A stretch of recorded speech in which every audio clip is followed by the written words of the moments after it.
जय श्री राम दोस्तों। कैसे हैं आप सब? उम्मीद करती हूँ बहुत अच्छे होंगे। सबसे पहले तो मैं क्षमा प्रार्थी हूँ कि काफ़ी दिनों से मैंने कोई व्लॉग नहीं डाला और आपको एक लंबा इंतज़ार करना पड़ा। व्यस्त थी थोड़ा कार्यक्रमों को लेकर, इसलिए व्लॉग नहीं डाल सकी, लेकिन कोशिश करूँगी कि अपने व्लॉग्स जल्दी से जल्दी डाल दिया करूँ ताकि आप सब मुझे बहुत सारा स्नेह दे सकें। तो मैं जा रही हूँ कानपुर कवि सम्मेलन के लिए और बाहर का नज़ारा अगर मैं आपको दिखाऊं, सुबह के 5:30 बजे हैं और रोड पे लाइटें हैं जिनका उजाला आ रहा है क्योंकि कोहरा बिल्कुल नहीं है। मैं यहाँ पर ट्रेन में पहुँच गई हूँ। चाय नाश्ता मैंने कर लिया है। अब मैं आपको ट्रेन के बाहर का अगर दिखाऊं तो बिल्कुल अपोजिट है। यहाँ कोहरा बहुत ज़्यादा है। हो भी क्यों ना, ठंड का मौसम है और मैंने सुना है कि जो कोहरा है वो फसल के लिए बहुत लाभदायक होता है। तो अगर इससे किसानों का फ़ायदा है तो कोहरा पड़ना चाहिए, ये भी अच्छी चीज़ है।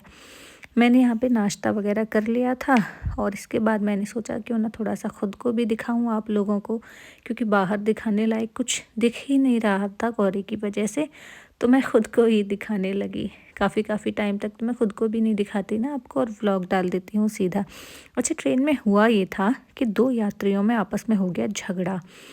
एक भैया ने अपने 4 बैग अपनी सीट के ऊपर रखे हुए थे। जो दूसरे भैया आए उन्होंने कहा कि मेरा एक बैग रखने के लिए आप मुझे थोड़ी सी जगह दीजिए क्योंकि यह सीट मेरी भी है। तो जो पहले वाले भैया थे वो उनसे इंग्लिश में बात करने लगे और जो दूसरे वाले भैया थे वो उनको इंग्लिश में ही आंसर देने लगे। तो पहले वाले भैया बोलते हैं कि जब इंग्लिश बोलनी नहीं आती तो बोल क्यों रहा है गंवार। तो दूसरे वाले भैया बोलते हैं कि तू तो विदेश से आया है ना, और उन्होंने उसको एक छोटी सी गाली दे दी। पहले वाले भैया को बहुत ज़्यादा बुरा लगा और उन्होंने कहा तुम्हें नहीं पता मैं विधायक का बेटा हूँ, तुम किससे पंगा ले रहे हो। इसके बाद में 2 पुलिस वाले आए और उन्होंने कहा कि हम आप दोनों को ही नीचे उतार देंगे, इसलिए आप शांत रहिए। तो वो दोनों तो शांत हो गए थे। हमने भी यहाँ नाश्ता वगैरह करके मैंने सोचा थोड़ा सा और बाहर देखूँ, कुछ भी देखने लायक नहीं दिख रहा था। फिर हम पहुँच गए कानपुर। मैं होटल पहुँच गई हूँ और होटल जो था वो बहुत सुंदर था। बहुत सुंदर तरीके से एक-एक चीज़ इस होटल की सजाई गई थी, रखी गई थी। जहाँ नज़र डालो वहाँ पर कुछ ना कुछ आपको नया देखने को मिल रहा था, कुछ अच्छा देखने को मिल रहा था। तो मैंने सोचा क्यों ना वीडियो ही बना लिया जाए, आप लोगों को भी दिखाती हूँ कि कानपुर में भी बहुत सुंदर-सुंदर होटल हैं। इसके बाद मैं लिफ्ट में पहुँची और पहुँच गई सीधा अपने रूम पर। मैंने रूम देखा, रूम बहुत प्यारा था, बहुत सुंदर था। सबसे अच्छी बात यह है कि सबसे अच्छा होना चाहिए बेड, क्योंकि इतना लंबा सफ़र करने के बाद हमें सुकून की नींद आनी चाहिए। बेड और गद्दे अच्छे होते हैं तो नींद सुकून की आती है।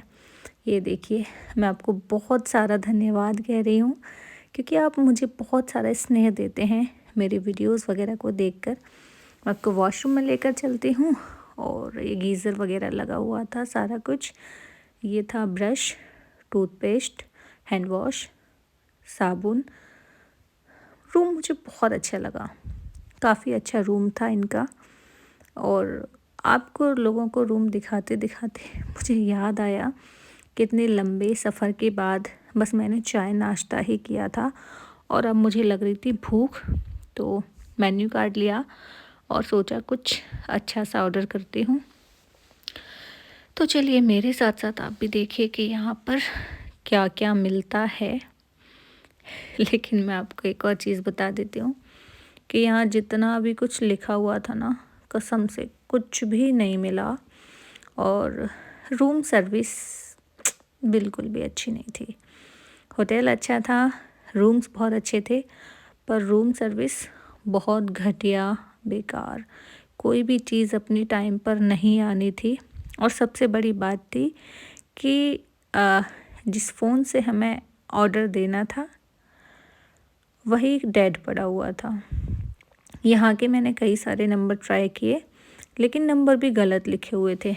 मतलब पहले वो नंबर किसी और का था और इसके बाद में नंबर चेंज कर दिया गया था, लेकिन होटल का जो मेन्यू कार्ड था उस पे वही नंबर डला हुआ था। तो मैंने वह नंबर डायल किया तो भैया ने बताया कि मैं बहुत ज़्यादा परेशान हूँ क्योंकि मुझ पे दिन में बहुत सारी कॉल आती हैं और मैं खुद सोच रहा हूँ कि इस नंबर को चेंज करा दूँ, क्योंकि कानपुर के किसी होटल का नंबर है और जो कि मेरे पास मिल जाता है।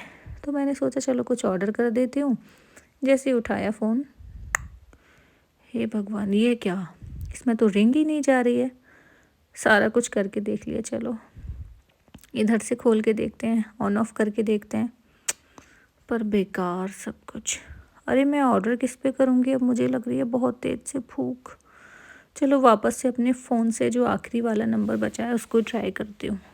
ये तो लग ही नहीं रहा, सब कुछ डेड पड़ा हुआ है।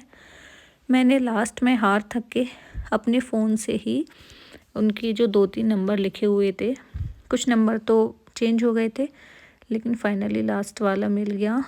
तो मैंने पूछा क्या मिलेगा, उन्होंने कहा कुछ नहीं मिलेगा, सिर्फ पराठा और कॉफ़ी मिल सकता है। मैंने वही मंगा लिया। पता है हुआ क्या, कॉफ़ी के साथ शुगर नहीं आई थी, मगर शुगर रूम में रखी हुई थी और पराठे पर बटर नहीं था। फाइनली हम लोग कार्यक्रम में पहुंच गए, दीप प्रज्वलित हुआ, सम्मान हुआ और उसके बाद हुआ काव्य पाठ सभी कवित्रियों का, कवियों का, और मैंने भी निकाली कुछ फ़ोटोज़। इसके बाद मैंने कानपुर भ्रमण किया, तो वो वीडियो भी मैं बहुत जल्द डालूँगी।